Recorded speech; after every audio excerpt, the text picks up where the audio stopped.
Hello বন্ধুরা, এখন আমরা চলে আসলাম এর পাশে এই মন্দিরটা, লামডিং থেকে লঙ্কা যাওয়ার পথে এই মন্দিরটা।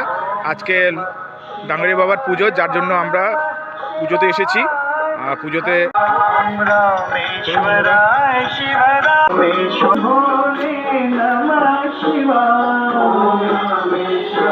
মন্দিরটা বাবার সাথে মার মন্দির, জয় মা কালী।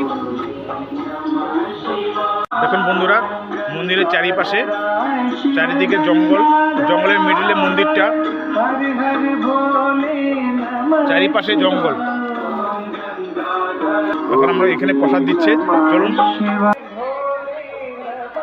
এই যে আমাদের মামা, আমি তপনদাকে খুঁজে পাচ্ছি না। এই তপনদা ভিড়ের মধ্যে পূজাতে হারিয়ে গিয়েছে। ও তপনদা, ও তপনদা, তপনদাকে খুঁজে পাচ্ছি না। তপনদা এখানে দাঁড়িয়ে আছে। कोटेश्वराय शिव कोटेश्वराय हर हर भोले नमः। मामा लोग के आइसे।